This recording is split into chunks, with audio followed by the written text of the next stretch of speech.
اور اللہ بچائے فحاشی میں یہ مبتلا ہوگی اور نہ جانے کہاں جا کے تمہیں گرا کے گرائے گی جہنم کے گڑھے میں. تو اس کو اگر سلامت رکھنا ہے تو اس کو اللہ کے ذکر سے تر کر لو. جب اللہ کا ذکر آئے گا اس زبان کے اوپر تو شیطان ویطان خود بھاگ جائیں گے. خانے خالی نہ دیو میں گرت بزرگ کیا گئے ہیں. جو گھر خالی ہوتا ہے اس پہ آ کے جن قبضہ کرتے ہیں.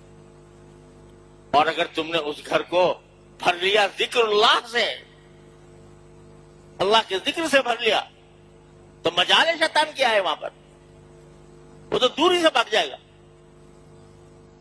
اس واسطے جو مقصود ہے اس رمضان المبارک کا وہ یہ ہے کہ یہ مہینہ رجوع اللہ میں گزرے.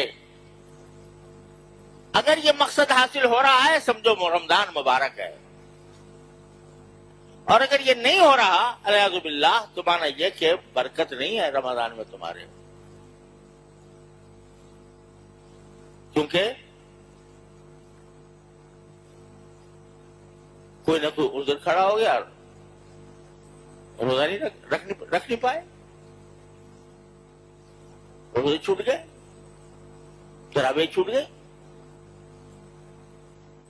دھیان کسی اور طرف چلا گیا, کوئی ایسے کاروبار زندگی آ گیا کہ اسی میں صبح سے شام تک پھنسے رہے, نہ پتا کہ کب سحری ہوئی, کب افطاری ہوئی, کب تراویح کا وقت آیا. الیاذ باللہ. تو کیا مطلب کہ رمضان کی برکت نہ ملی, رمضان میں برکت آ گئی. تو یہ برکت بڑی عظیم چیز ہے. ہمارے حضرت والی صاحب قدس اللہ تعالیٰ سے اللہ تعالیٰ ان کے درجات بلند فرمایا کرتے تھے کہ برکت اور راحت ایسی چیز ہے جو پیسوں سے نہیں خریدی جا سکتی, پیسوں سے خرید نہیں سکتے.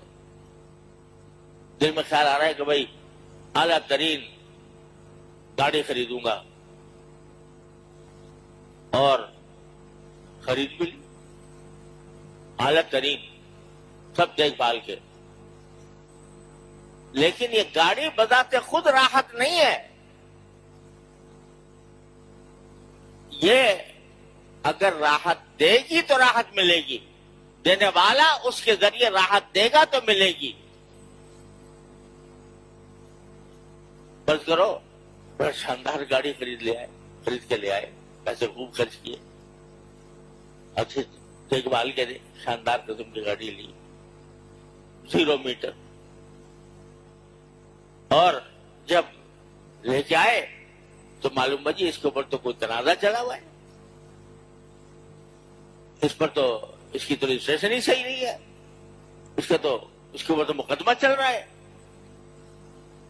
اب وہ پیسے بھی خرچ کر لیے, گاڑی بھی لے آئے, اور دل دماغ اور سارا دوڑ دھوپ جو ہے وہ اس مقدمے کے چکر میں پڑی ہوئی ہے. تو پیسے سے راحت نہیں خریدی جاتی, راحت صرف عطا ہے اللہ جل جلالہ کی. وہ جس کو چاہے دے دیں, جھوپڑے میں دے دیں, اور جس سے چھیننا چاہے تو محلوں میں سے چھین لیں. تو یہ برکت نام ہے اس بات کا کہ جس مقصد کے لیے کوئی چیز بنی ہے اس مقصد کے اندر وہ باقی معاون بنے, وہ مقصد حاصل ہو اس سے, تو برکت ہے, ورنہ بے برکتی. یہ ادنا درجہ ہے. اور اعلیٰ درجہ یہ ہے کہ جتنی توقع ہونی چاہیے تھی عام حالات میں, اس سے جتنی راحت ملنے کی توقع ہونی چاہیے تھی اس سے زیادہ ملی. نہ صرف یہ کہ توقع کے مطابق رہا بلکہ اور زیادہ ہوئی. یہ کیا ہے؟ یہ وہ برکت کی اعلیٰ قسم ہے کہ اس میں تھوڑی سی مقدار بے شمار انسانوں کے لیے کافی ہوگی. حضرت صدیق اکبر رضی اللہ تعالیٰ نے فرماتے ہیں, حضرت صدیق اکبر رضی اللہ تعالیٰ حضور اقدس صلی اللہ علیہ وسلم نے ایک مرتبہ عشاء کی نماز کے بعد اعلان کیا کہ بھائی جو کچھ لوگ ہیں بیچارے نادار ہیں، تو کوئی اپنے ساتھ لے جائے، ان میں سے کسی کو اپنے ساتھ گھر میں کھانا کھلائے تو اس کی حاجت پوری ہوگی، اس میں بھی بیان کرنا ہے۔ تو کوئی ایک صحابی، کوئی ایک کو لے گیا، کوئی دو کو لے گیا۔ حضرت نبی کریم صلی اللہ علیہ وسلم خود اپنے ساتھ 10 کو لے گئے ساتھ گھر میں کھانا کھلانے کے لیے۔ اور صدیق اکبر رضی اللہ تعالیٰ عنہ نے بھی کچھ، جو مجھے تعداد یاد نہیں رہتی، 5 ہے، تو وہ لے گئے، ان کے صاحبزادے کے ذریعے بھیج دیا، عبدالرحمن ابو بکر کے ذریعے، کہ یہ 5 آدمی کو گھر میں کھانا کھلانا۔ یہ وہاں پہنچے گھر، اور صدیق اکبر بیٹھے رہے حضور اقدس صلی اللہ علیہ وسلم کے ساتھ، اور مہمانوں کو بھیج دیا حضرت عبدالرحمن ابو بکر کے ذریعے، بیٹے کے ذریعے۔ تو وہاں جا کر جو مہمانوں کو انہوں نے کھانا پیش کیا، تو انہوں نے کہا جی ہم تو اس وقت تک نہیں کھائیں گے جب تک ہمارے میزبان حضرت صدیق اکبر نہیں آ جائے۔ تو بیٹھے رہے۔ اب جب صدیق اکبر رضی اللہ تعالیٰ عنہ گھر میں آئے، پوچھا کہ بھائی کیا حال ہے مہمانوں کا؟ انہوں نے کہا جی آپ کے انتظار میں ہیں کھانے کے۔ خدا کی بندی ہو، تم نے ان کو کھانا نہیں کھلایا رات کا اپنی اہلیہ سے؟ انہوں نے کہا جی وہ ہم نے ان کو پیش تو کیا تھا مگر انہوں نے انکار کر دیا کھانا کھانے سے۔ تو حضرت صدیق اکبر نے زور سے ان کو ڈانٹ کے پکارا، عبدالرحمن ابو بکر، یا غنثر، اے سستی مارے، کہاں ہے تو؟ مہمان گھر میں آ گئے اور وہاں پر تم نے انتظام نہیں کیا۔ خیر وہ کسی طرح پر مہمان بیٹھے، صدیق اکبر بھی بیٹھے اور کھانا لایا گیا۔ اب وہ کھانا 4-5 آدمیوں کے لائق تھا، وہ کھانا شروع کیا۔ تو کہتے ہیں جی ادھر وہ کھانا کھاتے جا رہے تھے اور نیچے سے اور ابل رہا تھا، یہاں تک کہ جب سارا کھا چکے تو صدیق اکبر نے دیکھا یہ تو جتنا تھا اس سے بھی دگنا نظر آ رہا ہے۔ اپنی اہلیہ سے کہا کہ بھائی دیکھو یا اختہ بنی فراس، دیکھو یہ کیا ہو رہا ہے۔ تو کہا اللہ میں تو یہ جتنا ہم نے رکھا تھا کھانا، یہ اس سے 3 گنا زیادہ نظر آ رہے ہیں، یہاں تک کہ بہت بچ گیا۔ اور پھر وہ قریب میں ایک لشکر جا رہا تھا مسلمانوں کا کسی جگہ جہاد کے لیے، اس لشکر میں تقسیم کیا گیا۔ وہ تھوڑی سی چیز تھی لیکن مقدار میں اللہ تعالیٰ نے اس کو برکت دے دی، تو جتنی توقع ہونی چاہیے تھی اس کھانے سے فائدہ پہنچنے کی، اس سے زیادہ پہنچ گیا، دگنا پہنچ گیا، تگنا پہنچ گیا۔ یہ برکت کا آلہ۔ حضرت عائشہ صدیقہ رضی اللہ تعالیٰ فرماتی ہیں کہ میں نے اپنے گھر میں ایک اناج کا تھیلا رکھا ہوا تھا، اس میں سے پکاتی رہتی، دکھاتی رہتی، پکاتی رہتی،